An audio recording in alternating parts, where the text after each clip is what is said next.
Dear students, today we will discuss about an interesting and popular lesson, nuclear energy.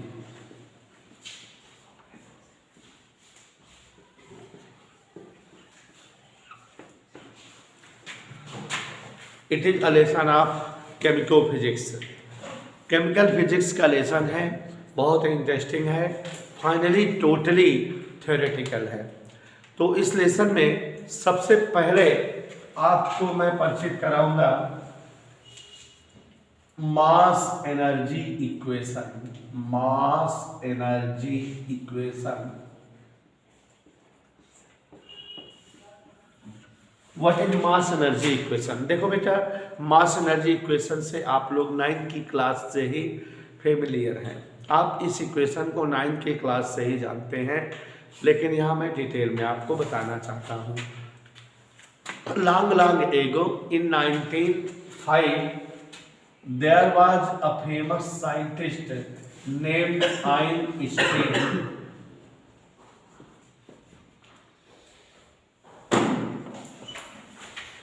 Long ago, in 1905, there was a famous scientist, Mr. Einstein. It is famous for Mr. Einstein. Einstein was the first scientist who spent his mind in his life period more than other person of the world.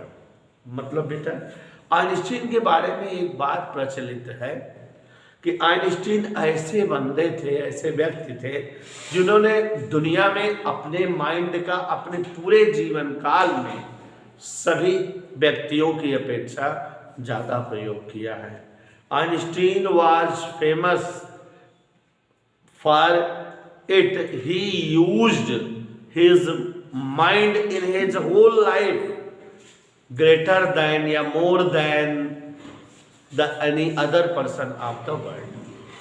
Okay beta, generally any person used his mind in his whole life as near about 2%, and the scientists who are the scientists who are the inventors of some inventions used their mind in their whole life, means burning to death life, only 2.5 or 2.4 or 2.3%. But after the death of Mr. Einstein, it is clear out after the inspection of his mind, Mr. Einstein used his mind in his whole life nearly 7%. कहने का मतलब है कि Einstein के बारे में ये बात फेमस है कि जैसे कोई व्यक्ति जब पैदा होता है तब से लेके जब तक मरता है, तो आमतौर पर जो भी व्यक्ति होते हैं, ये साइंटिस्टों की खोज है कि 2% अपने पूरे मस्तिष्क का अपने पूरे जीवन काल में इस्तेमाल किए रहते हैं। ठीक है, जो साइंटिस्ट वगैरह होते हैं वो 2.25 या 2.4 या 2.5% का यूज किए रहते हैं अपने पूरी लाइफ में, अपने मस्तिष्क या ब्रेन का।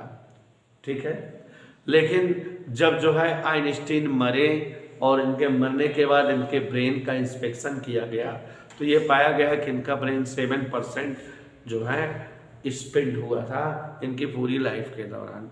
तो माने औरों की अपेक्षा ये ऐसे व्यक्तित्व थे जिन्होंने अपने दिमाग का इस्तेमाल बहुत ज़्यादा अपने लाइफ में किया हुआ है।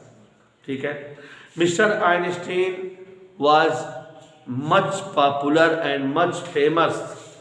ही was the winner of Nobel prize also for relativity principle. Mister Einstein Nobel prize winner भी थे। रिलेटिविटी प्रिंसिपल एक था इनका सापेक्षिकता सिद्धांत, उसके लिए भी जो है इन्होंने नोबेल प्राइज किया जो है गेन किया था, विनर थे नोबेल प्राइज के। वैसे ही मिस्टर आइंस्टीन ने एक बात स्पेशली पता की कि mass of any body neither can be destroyed nor can be created. It always follows conservation law. नहीं समझे बेटा? किसी भी बॉडी का मास ना तो हम क्रिएट कर सकते हैं ना ही डिस्ट्रॉय कर सकते हैं. इट ऑलवेज कंजर्व, ये हमेशा संरक्षित रहता है. Similarly energy also follows conservation law. Neither can be destroyed nor can be created. And hence Mr. Einstein point out that the property which shows mass, that property is shown by also energy. Einstein ने यह point किया कि जो property मास दिखाता है वही property कौन show up करता है? एनर्जी.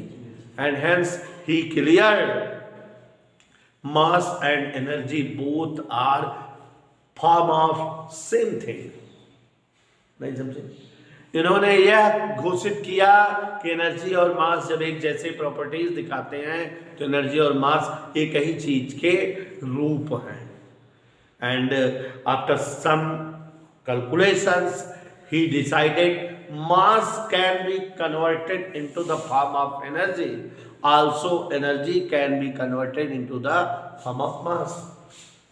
मिस्टर आइंस्टीन ने यह पॉइंट आउट किया कि जो प्रॉपर्टी मास रखता है वही प्रॉपर्टीज एनर्जी रखती है. इसका मतलब मास और एनर्जी दोनों एक ही चीज के रूप हैं. Mass and energy both are the same form of same thing. ठीक है. और उन्होंने तमाम गणनाएं और प्रयोग के द्वारा यह भी एक्सप्लेन किया कि mass can be converted into the form of energy as well as energy can be converted into the form of mass. यह घोषित किया कि मास को एनर्जी के रूप में और एनर्जी को मास के रूप में कन्वर्ट किया जा सकता है.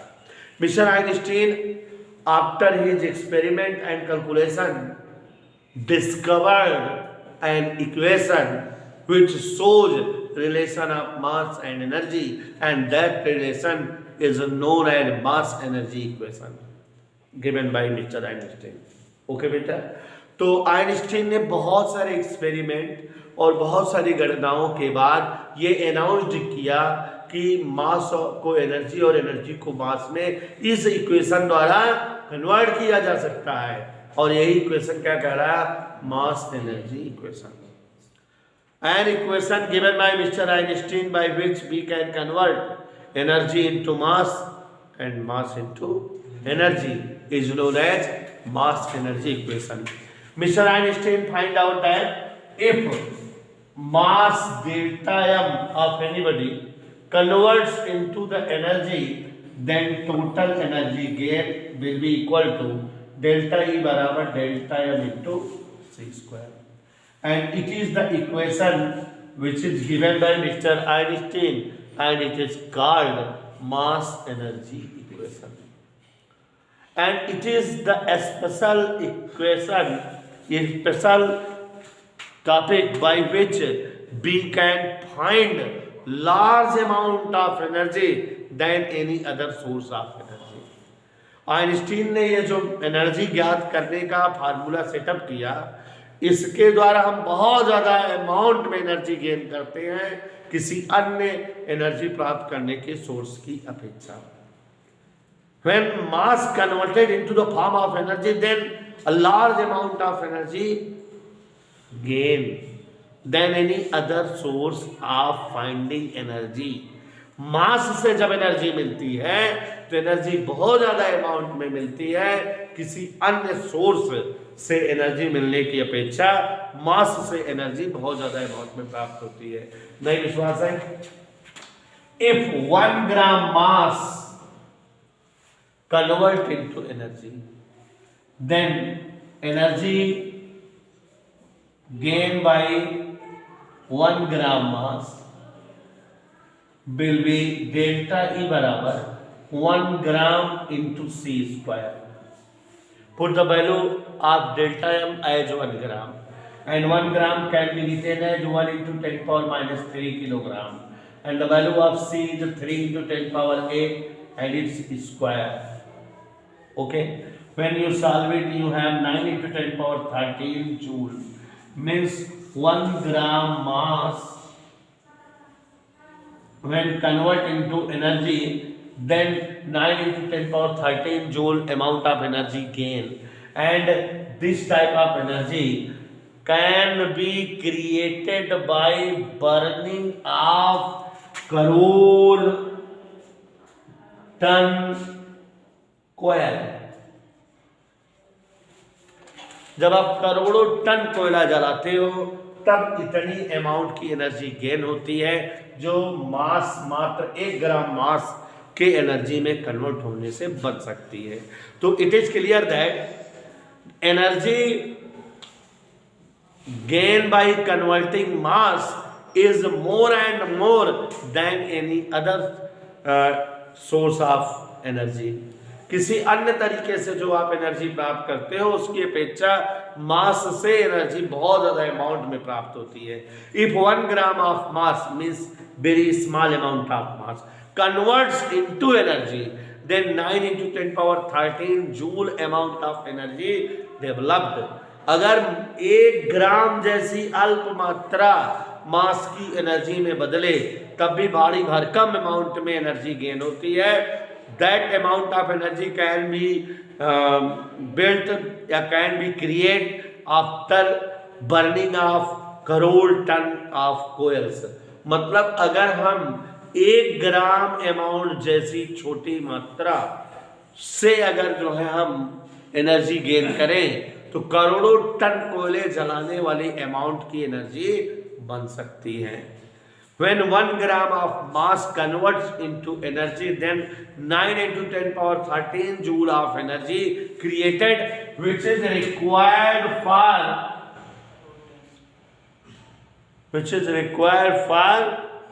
traveling of any train for 10 years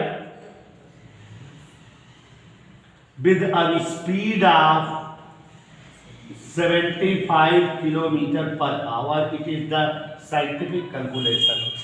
मतलब यह है बेटा कि अगर जो है ध्यान से समझिए कि किसी ट्रेन को 1 ग्राम अमाउंट की एनर्जी बनाकर मास की दे दी जाए, then that train can be travel with a speed of 75 kilometre per hour without stopping continued निवास for 10 years.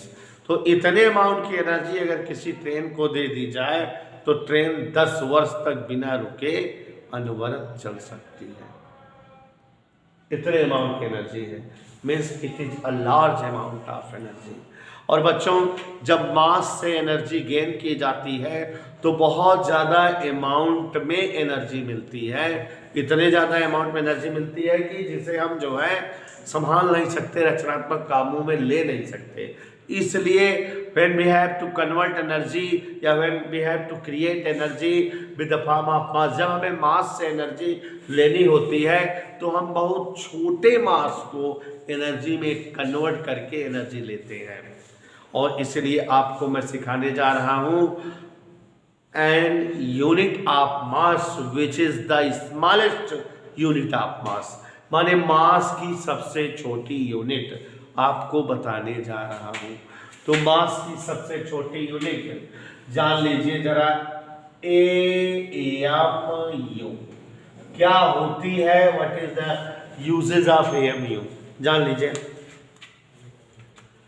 Atomic mass unit, ठीक है, is an smallest unit of mass which is used for measuring mass of smallest particles as atoms, nucleus, alpha particles, protons, neutrons, deuterons, electrons, etc.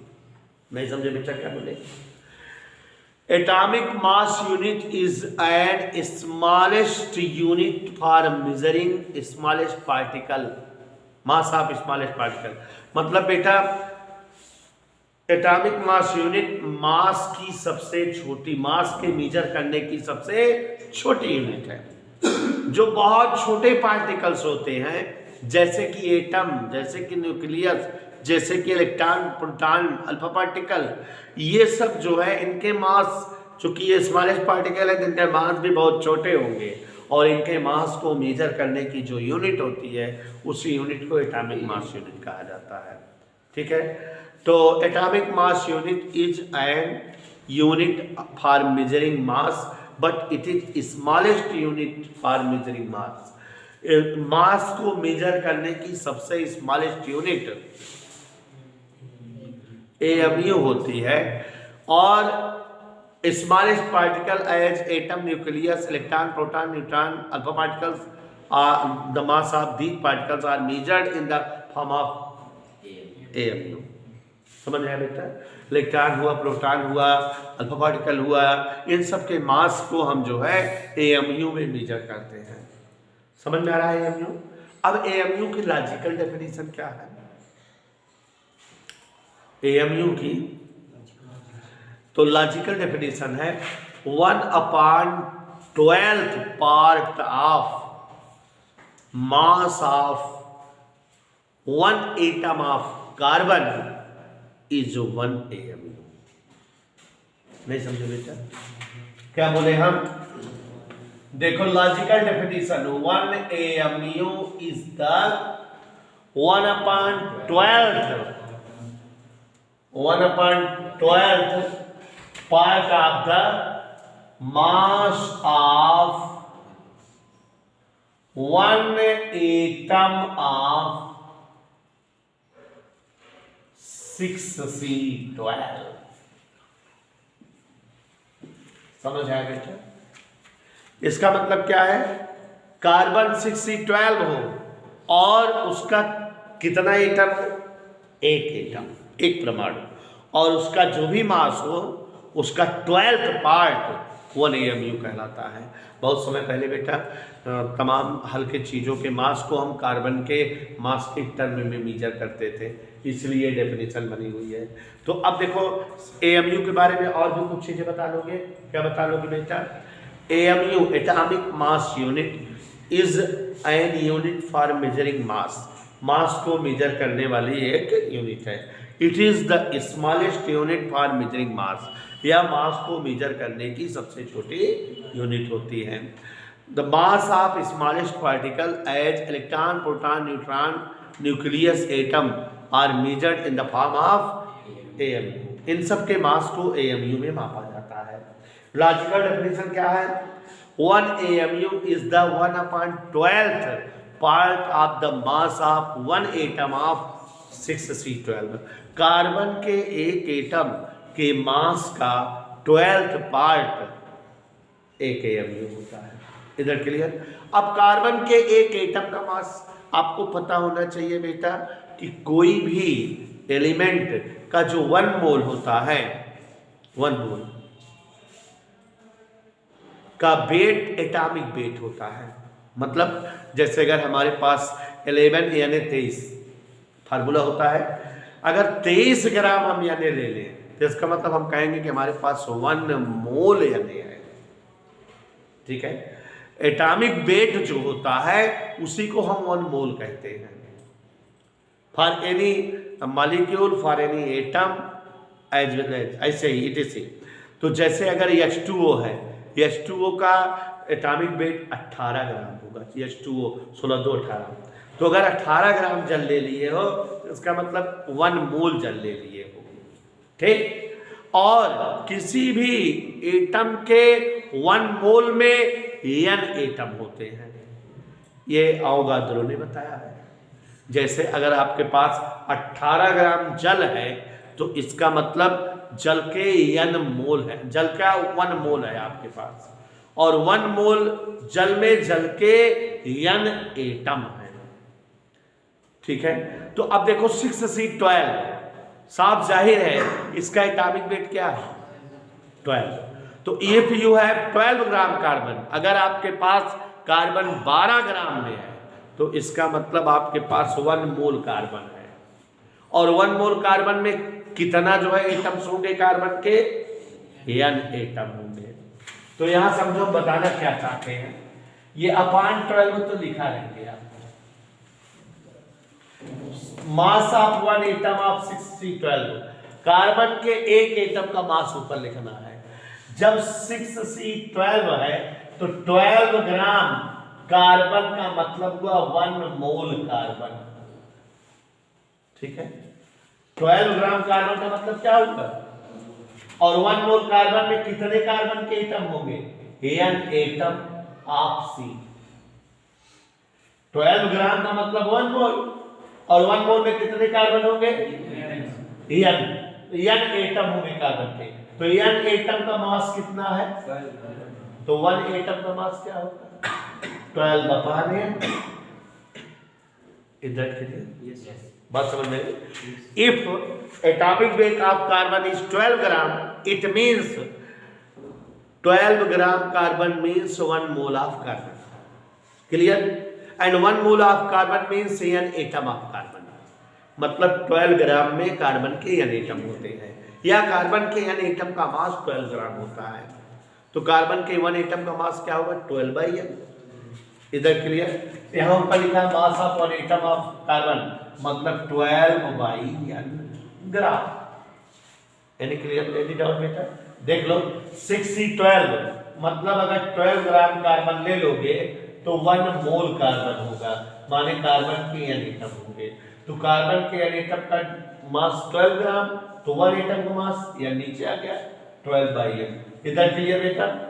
अब यहाँ पर देखो जरा जानवी बेटा, 12 से 12 कट गया, 1/n ग्राम आया 1 AMU की वैल्यू। और बच्चों 1/n means Avogadro number 6.023 into 10⁻23 ग्राम। इधर okay? When you divide it, इसको डिवाइड करोगे तो 1.67 इंटू 10⁻24 ऊपर जाएगा, और ये माइनस होकर के ये इतना gram. And you can also write it 1 AMU equal 1.67 into 10⁻27 kilogram. It is the value of 1 AMU। ठीक है, तो ये किसकी वैल्यू हमने ला दिया बेटा, 1 AMU। कोई डाउट बेटा? तो यहाँ बच्चों 1 AMU का वैल्यू निकाल दिया, डेफिनेशन भी बता दिया। तो हमने अभी आपको बताया बेटा कि when we gain energy by changing mass into energy, then there will be a large amount of energy gain, and this is the reason we had to finding energy by the changing of mass, we used smallest part of mass for gaining energy। नहीं समझे बेटा? जब हम मास से energy मालूम करते हैं तो बहुत लार्ज अमाउंट में एनर्जी गेन होती है, और यही वजह है कि हम अगर मास से एनर्जी निकालेंगे तो बहुत छोटे मास को एनर्जी में कन्वर्ट करेंगे। और बहुत छोटे मास के बारे में जानने के लिए जानिए AMU। तो एटॉमिक मास यूनिट या AMU is the unit for measuring mass, but it is the smallest unit for measuring mass.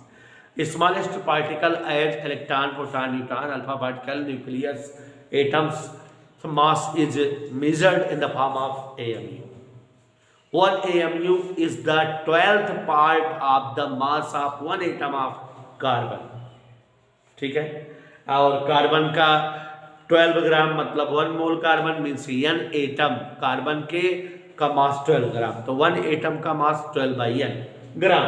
Divide कर दिए 1 AMU इक्वल 1.67 इंटू 10⁻27 kg। और देखो 1 ग्राम मास जब एनर्जी में कन्वर्ट हो रहा था तो कितनी एनर्जी गेन हो रही थी, 9 इंटू 10⁻13 जूल। अब हम देखते हैं कि energy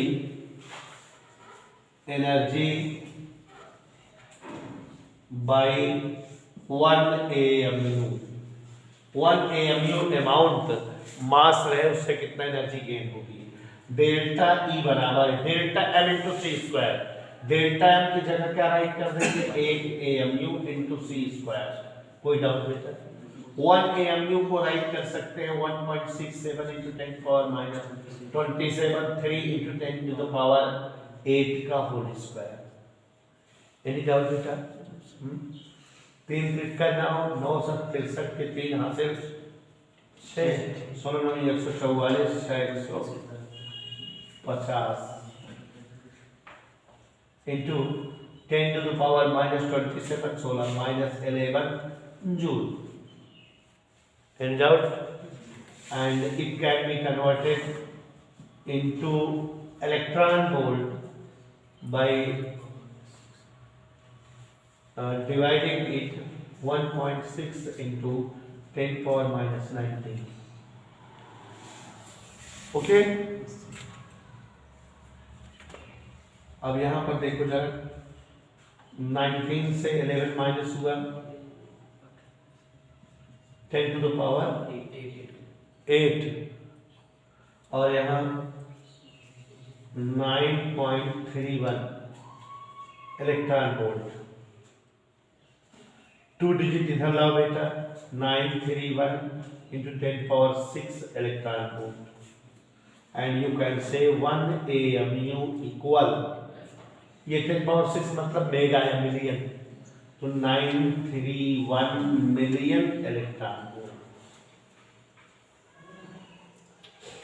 Okay, now you have an equation by which we can convert mass in the form of energy. When 1 AMU mass convert into energy, then 931 million electron volt energy gain. समझ है बेटा? इतना clear हुआ?